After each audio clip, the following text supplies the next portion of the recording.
Assalamualaikum warahmatullahi wabarakatuh. Baiklah, pada video kali ini saya akan menjelaskan yaitu mengenai uji signifikansi data penelitian. Yang pertama, saya akan masuk ke pengertiannya terlebih dahulu. Uji signifikansi data penelitian ini dia digunakan untuk melihat apakah ada perubahan yang terjadi setelah penelitian tersebut dilaksanakan. Misalnya di sini penelitian sosial, maka nanti akan didapatkan pretest dan juga posttest. Nah, jika data tersebut bersumber oleh orang yang sama, maka akan dilakukanlah yang namanya uji normalitas dan juga uji signifikansi untuk melihat apakah terjadi perubahan nilai pretest dan posttest tersebut. Data yang berbeda, misalnya di sini jenis kelamin, perempuan dan laki-laki, maka dia akan dilakukan penelitiannya terhadap masing-masing, yaitu satu terhadap laki-laki dan satu terhadap perempuan. Maka datanya akan berbeda. Selanjutnya mengenai uji pair sample t-test. Pair sample t-test ini dia digunakan untuk mengetahui apakah terdapat perbedaan rata-rata dua sampel yang berpasangan. Nah, dua sampel yang dimaksud di sini dia adalah sampel yang sama namun memiliki dua data yang berbeda. Uji pair sample t-test dia merupakan bagian dari statistik parametrik. Oleh karena itu, dia harus berdistribusi normal. Nah, selanjutnya saya akan menjelaskan yaitu mengenai parametrik dan non-parametrik. Nah, pada tabel berikut ini sudah saya sajikan perbedaan dari keduanya. Bisa dilihat untuk jenis data dari parametrik, dia menggunakan data pengukuran, contohnya min, median, dan yang lain. Kemudian juga menggunakan data kuantitatif dan data rasio. Sedangkan untuk jenis data di non-parametrik, dia seperti ranking, data nominal, ordinal, dan data kualitatif. Kemudian, untuk distribusi data di parametrik, dia berdistribusi normal, sedangkan di non-parametrik dia tidak berdistribusi normal. Kemudian untuk metode analisis perbandingannya, di parametrik dia menggunakan beberapa metode seperti uji korelasi, uji regresi linear, uji T, dan uji ANOVA. Sedangkan di non-parametrik, metodenya seperti uji korelasi rank, uji Spearman, dan uji Kendall-Tau. Nah, di sini saya langsung ke contoh soalnya. Di sini bisa teman-teman lihat sudah diberikan tabel yang berisi nilai data untuk pretest dan juga posttestnya. Nah, kemudian di sini akan dilakukan pengujian untuk data tersebut yaitu pretest dan posttest. Kemudian nanti akan dicari apakah terdapat peningkatan yang signifikan setelah diterapkannya metode pembelajaran XYZ. Nah, adapun langkah-langkah untuk pengujiannya, yang pertama, akan dilakukan pengujian distribusi data X dan Y dengan menggunakan KS-test. Di mana di sini H0 itu dia sama dengan data berdistribusi normal dan H1-nya dia sama dengan data tidak berdistribusi normal. Nah, pengujian yang akan dilakukan itu dia ada dua, pada Excel dan juga pada SPSS-nya. Kemudian setelah uji distribusi data X dan Y selesai, kita akan melakukan pengujian signifikansi data pada level 0,05. Di mana di sini H0 itu dia merupakan tidak ada perbedaan rata-rata skor sebelum dan sesudah, sedangkan H1-nya dia sama dengan terdapat perbedaan rata-rata skor sebelum dan sesudah. Nah, pada ini dia juga akan dilakukan pengujiannya pada Excel dan juga SPSS ya. Di sini saya langsung ke Excel-nya, saya buka. Nah, ini dia nilai pretest dan posttest yang tadi. Tapi di sini dia sudah saya urutkan dia datanya. Kemudian pertama tadi kita akan mengujikan distribusi untuk X dan Y. Nah, di sini untuk X terlebih dahulu. Pretestnya sudah saya kopikan seperti ini. Dan teman-teman harus mensortirnya terlebih dahulu ya, atau mengurutkan terlebih dahulu jika belum. Karena di sini saya sudah mensortirnya, maka bisa saya lanjutkan saja. Yang pertama, saya akan mencari rata-ratanya terlebih dahulu. Untuk mencari rata-rata, ya rumusnya sama dengan average. Kemudian kita sorot semua datanya. Seperti ini. Nah, selanjutnya kita akan mencari standar deviasinya.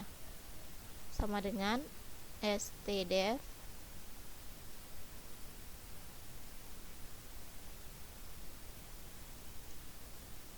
kemudian kita sorot lagi semua data. Nah, di sini sudah kita dapatkan rata-rata dan juga standar deviasi dari nilai pretestnya. Itu rata-ratanya sebesar 55,07142857, sedangkan untuk standar deviasinya dia sebesar 3,771640,853. Nah, selanjutnya di sini untuk F kumulatifnya bisa kita tuliskan saja 1, 2 ini, kemudian kita tarik saja ke bawah langsung sampai 14. Nah, seperti ini. Selanjutnya untuk Fs nya, ini dia rumusnya sama dengan Fkum nya ini, kemudian dibagikan dengan Fkum yang terakhir yaitu 14. Nah, di sini karena Fkum yang terakhir atau 14 ini akan selalu digunakan, maka kita tekan dia F4 agar tidak berubah. Kemudian enter. Nah, seperti ini. Kemudian kita tarik saja. Nah, hingga didapatkan hasilnya nanti seperti itu. Kemudian yang selanjutnya kita akan mencari untuk yang ZI. Nah, rumus untuk yang ZI ini dia sama dengan nilai pretestnya kita kurangkan dengan nilai rata-ratanya. Nah, rata-ratanya kita tekan F4. Kemudian di sini kita bagi dia dengan standar deviasinya. Standar deviasinya sama, kita tekan F4 juga. Kemudian enter. Nah, selanjutnya ini bisa kita tarik saja.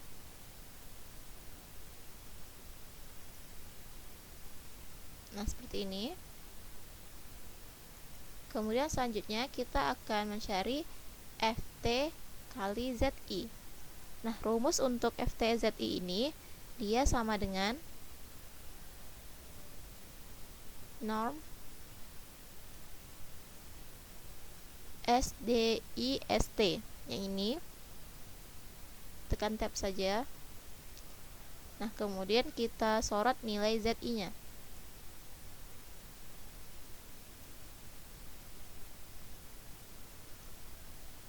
Seperti ini, kemudian enter. Nah, ini bisa kita tarik saja untuk memudahkan. Nah, selanjutnya kita akan mencari nilai absolut dari Fs dikurangkan dengan Ft-nya. Maka ini dia sama dengan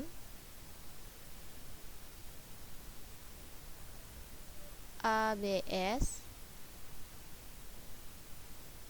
Fs dikurangkan dengan Ft.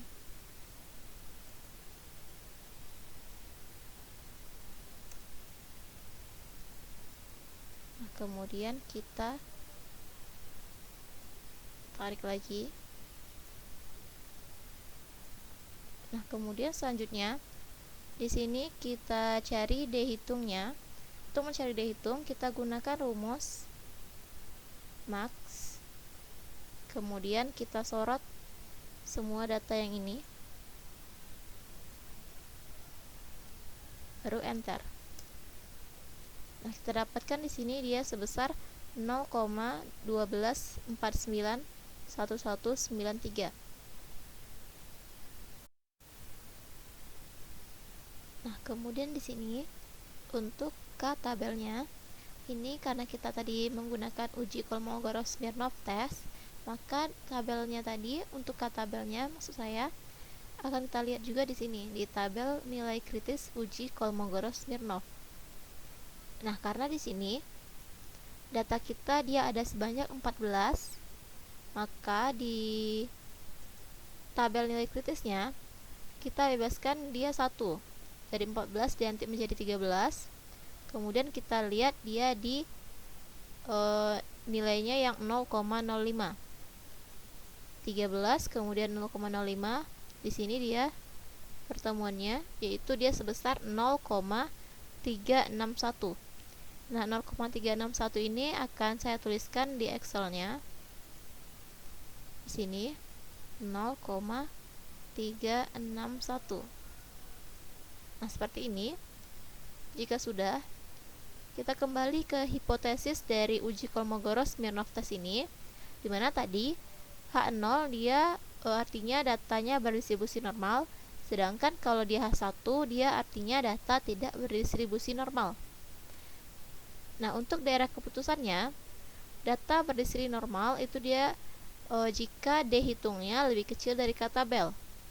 Nah, maka di sini untuk mendapatkan kesimpulan dari pengerjaan untuk pretest kita, sini saya tuliskan dulu untuk nilai D dan juga nilai K-nya. Itu dia untuk nilai D hitungnya 0,12491193. Kemudian untuk nilai K-nya itu dia sebesar 0,361. Nah, di sini bisa teman-teman lihat bahwa nilai D hitungnya dia lebih kecil daripada nilai K tabelnya. Nah, maka di sini karena dia benar nilai D hitung lebih kecil dari nilai K tabel, maka kita tahu bahwa kita dapatkan nilainya, kesimpulannya yaitu dia datanya berdistribusi normal. Maka H0-nya akan diterima, kemudian H1-nya akan ditolak. Karena tadi kita tahu bahwa data kita berdistribusi normal, maka H1 yaitu dia data tidak berdistribusi normal, itu dia akan ditolak dari sini. Nah, di sini karena kita sudah selesai melakukan pengujian Kolmogorov-Smirnov test untuk yang pretestnya dengan menggunakan Excel, selanjutnya akan saya cobakan dia menggunakan SPSS-nya.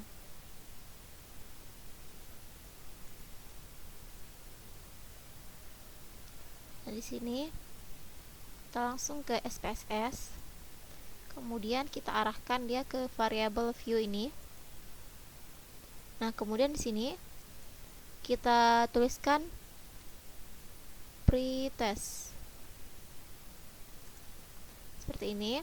Kemudian di sini yang pertama type-nya tadi kita buatnya numerik saja. Tapi di sini untuk width dan desimalnya akan saya ubah dulu. Width-nya dia menjadi 2, kemudian desimalnya menjadi 0. Kemudian oke. Nah, untuk labelnya sama, kita tulis saja pretest. Kemudian di sini untuk measure-nya ini kita pilih scale. Nah, kita buatkan juga untuk yang post test.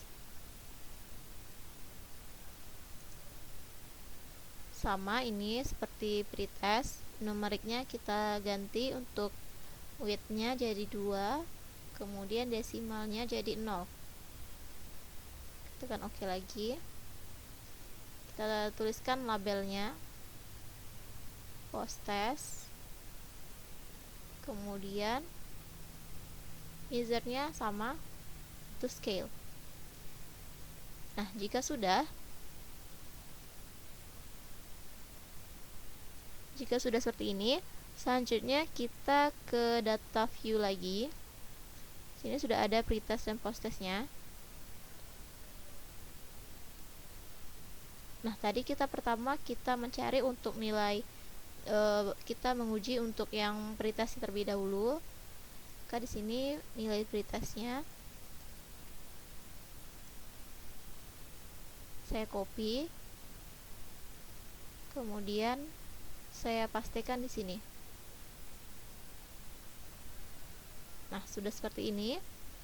Kemudian tekan Analyze, Non-Parametric Test, kemudian Legacy Dialog, kemudian tekan yang Sampel KS. Ini ya. Nah, di sini karena kita akan melakukan pengujian untuk yang pretestnya dulu, maka pretestnya kita pindahkan ke kotak yang ini. Seperti ini caranya. Kemudian kita okekan saja langsung. Nah, di sini langsung dia muncul outputnya. Nah, di sini bisa dilihat di yang positif ini bahwa dia sebesar 125. Ini dia posisinya 125 ini dia sama dengan dihitung yang kita dapatkan di Excel-nya. Di Excel-nya tadi 0,12491 ini bisa kita genapkan jadi 125 kan. Nah, dimana di sini bisa kita lihat bahwa hasilnya sama. Itu dia sama-sama 125. Nah, kemudian untuk yang negatif dan absolut ini dia artinya adalah maksimalnya, itu dia min 174 dan 174. Kemudian di sini min dan standar deviasinya atau rata-rata dan standar deviasinya dia juga sama, yaitu rata-rata yang dengan menggunakan SPSS sebesar 55,07. Kita lihat yang Excel-nya. Itu dia sebesar rata-ratanya 55,07 sama. Kemudian kita lihat standar deviasi SPSS. Itu dia sebesar 3,772. Dan di Excel-nya juga sama 3,77. Nah, maka ini dia sudah selesai untuk pengujian yang pretestnya, baik itu Excel maupun di SPSS-nya seperti ini. Nah, kalau kita menggunakan SPSS, itu dia bisa kita langsung tahu seperti yang berikut ini di bawah ini, bahwa dia distribusi normal. Kemudian kita juga tahu untuk yang Lilly force-nya segala macam seperti ini. Nah, di sini karena untuk yang pretestnya dia sudah selesai, kemudian bisa lanjutkan saja kita cari untuk yang post-testnya.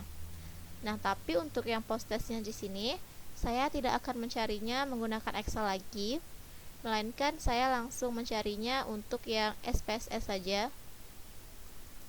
Untuk yang di sini saja langsung.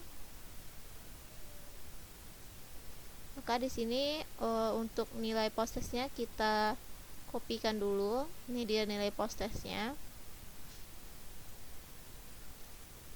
Kita kopikan. Kemudian kita pastikan di sini. Nah, seperti ini. Kemudian jika sudah sama seperti tadi, kita tekan yang menu Analyze, kemudian Non-Parametric Test, Legacy Dialog, baru Sampel KS. Nah, di sampel KS-nya ada perubahan. Pretestnya tadi kita masukkan ke sini kan, ke kotak yang test variable list. Maka ini kita kembalikan dulu dia dengan menekan tombol ini.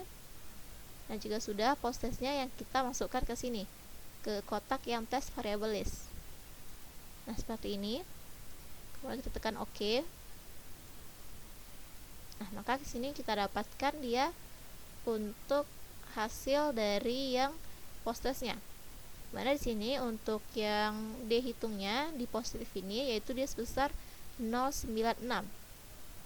Kemudian minnya, rata-ratanya, dan juga standar deviasinya sebesar ini. Ini sama, dia juga langsung diketahui tes distribusinya bahwa dia normal. Kemudian juga Lilly force-nya seperti ini. Ini tadi yang untuk pretest. Kemudian ini yang post-testnya dengan menggunakan SPSS. Nah, maka di sini sudah selesai dia pengujian dengan menggunakan Kolmogorov-Smirnov test untuk yang pretest dan juga post-testnya. Maka selanjutnya akan dilakukan yang uji signifikansinya.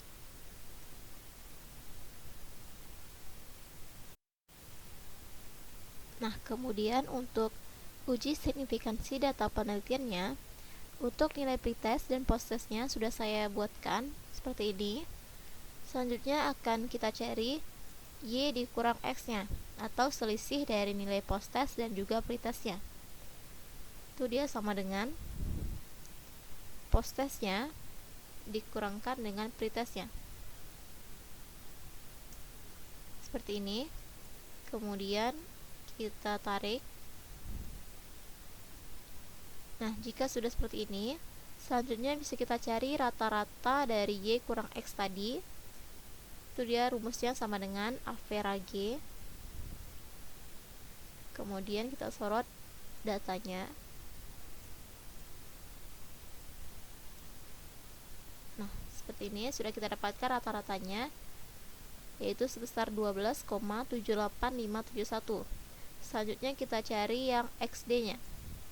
Untuk XD itu dia kita dapatkan dengan mengurangkan D dan juga MD-nya. Itu sama dengan D atau Y kurang X ini kita kurangkan dengan MD, yaitu rata-ratanya.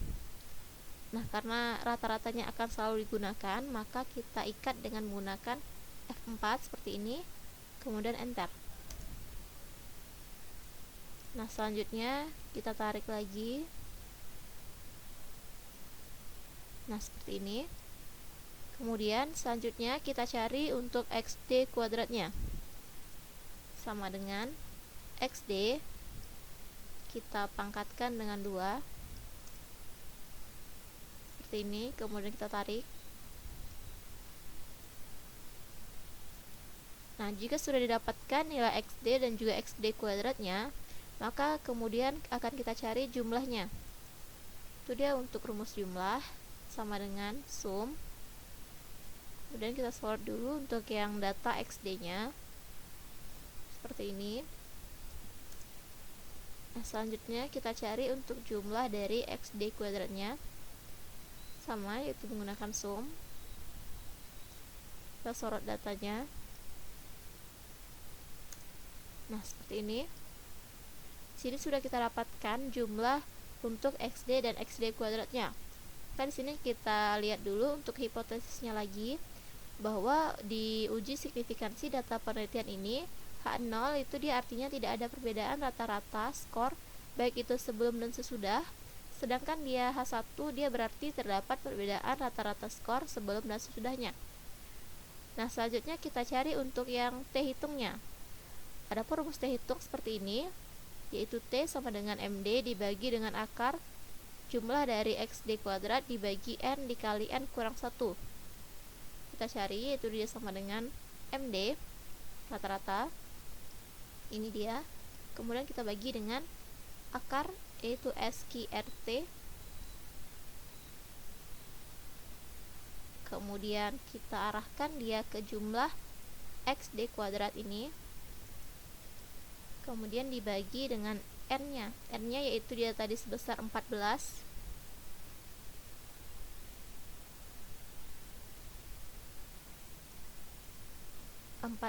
Kemudian dikali dengan N kurang 1, yaitu 14 dikurang 1.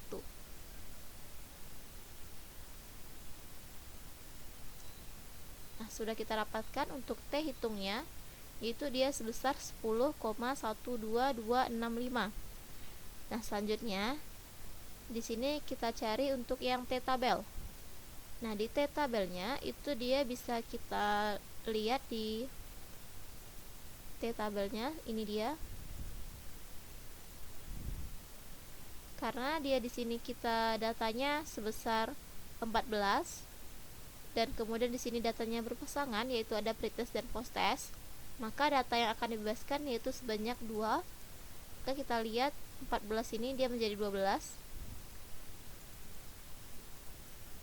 Kemudian di sini kita lihat dia juga di 12, dia tadi datanya. Kemudian kita lihat yang di 0,05. 12 kemudian 0,05, pertemuannya di sini di 2,17881. Nah, 2,17881 inilah yang akan saya tuliskan di Excel-nya. T tabelnya tadi yaitu 2,17881. Nah, seperti ini. Di sini karena T hitungnya dia lebih besar daripada T tabelnya, maka di sini kita terima H1-nya. Karena terima H1 itu dia didapatkan apabila T hitungnya lebih besar dari T tabel kan. Nah, karena dia benar, maka dapat kita simpulkan H0-nya akan ditolak, kemudian H1-nya akan diterima. Yaitu dia artinya terdapat perbedaan rata-rata skor sebelum dan juga sesudahnya. Nah, jika sudah seperti ini, selanjutnya bisa kita carinya dengan menggunakan data analisis, yaitu di Excel ini. Kita tekan data analisis, kemudian kita cari yang t-taste per to sample per min ini dia. Kemudian kita tekan OK. Nah, di sini kita sorot dulu dia untuk yang variabel 1, yaitu pretest. Nah, seperti ini. Kemudian kita sorot yang variabel 2, yaitu posttest ya. Itu dia alfanya 0,05 seperti ini. Ini dia di optionnya, kita pilih yang new worksheetnya, kita namakan saja dia signifikansi. Ini kemudian kita tekan OK. Nah, di sini langsung muncul dia di worksheet yang baru.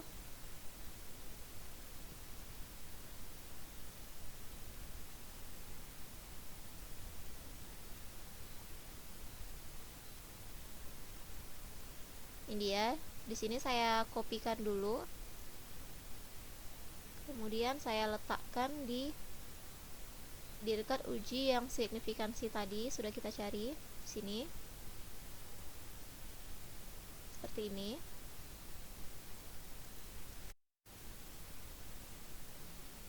Nah, di sini bisa teman-teman lihat dengan menggunakan data analisis dari Excel-nya sendiri, kita dapatkan dia t-stat-nya. Kalau t-stat ini dia sama dengan T hitung. Itu dia sama, yaitu sebesar 10,1227. Nah, selain t-stat dia juga didapatkan detailnya seperti ini. Nah, maka di sini sudah selesai kita melakukan uji signifikansi data penelitian dengan menggunakan Excel, baik itu cara manualnya itu ini, baik itu dengan menggunakan yang data analisis juga. Nah, karena di Excel-nya dia sudah selesai, maka selanjutnya saya akan mencarinya dia dengan menggunakan SPSS-nya. Nah, di sini tadi sudah kita kopikan nilai pretest dan posttest. Kita langsung saja ke analyze ini. Kemudian compare means per sample t-test. Nah, di per sample t-test ini nilai pretestnya kita masukkan ke variabel 1. Kemudian nilai posttestnya kita masukkan ke variabel 2. Nah, seperti ini. Di sini kita bisa tekan optionnya untuk melihat persennya. Yaitu untuk persennya yaitu dia sebesar 95%. Kemudian ini bisa langsung kita OK kan. Nah, maka di sini bisa kita lihat di sini dia ada beberapa tabel yang dimunculkan.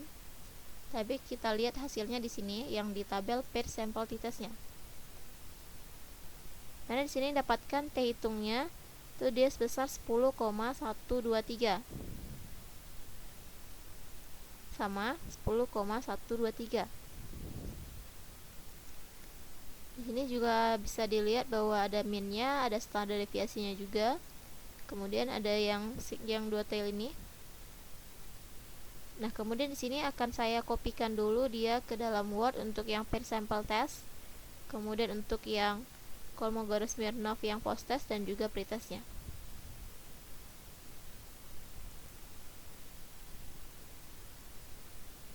Kita kopikan dulu.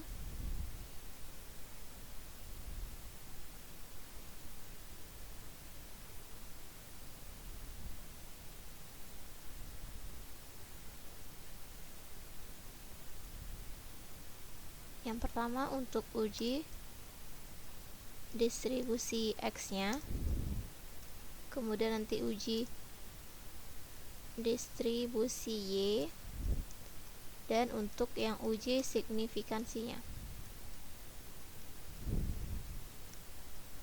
Yang pertama saya kopikan dulu untuk yang uji distribusi X. Ini dia yang pretestnya.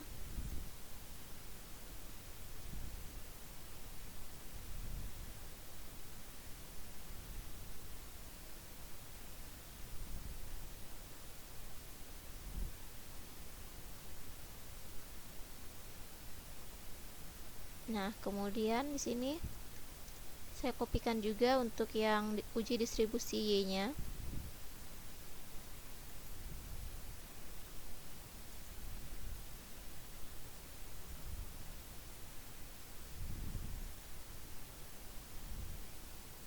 Ini dia untuk nilai yang post testnya tadi kan.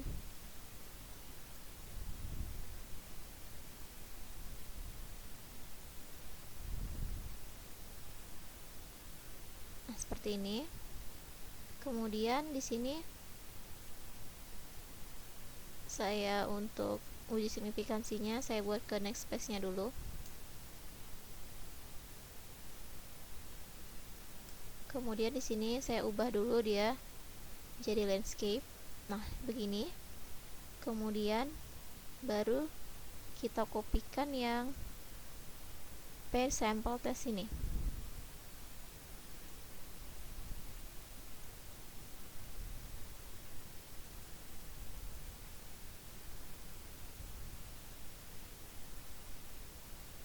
Nah, seperti ini dia.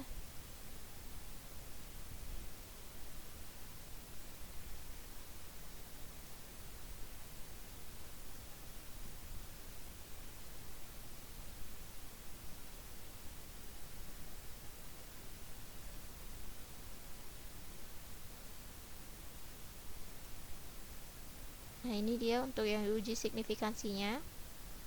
Sudah saya kopikan, begitupun untuk uji distribusi Y dan uji distribusi X-nya.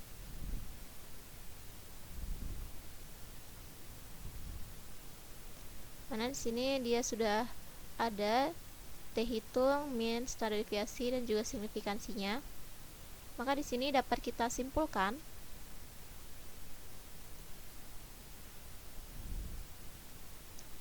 yaitu di sini untuk hasil pembandingan pasangan nilai pretest dan juga post testnya dengan mendapatkan nilai signifikansi yang kecil dari 0,05, maka ditarik kesimpulan bahwa terdapat perbedaan antara data pretest dan juga post test.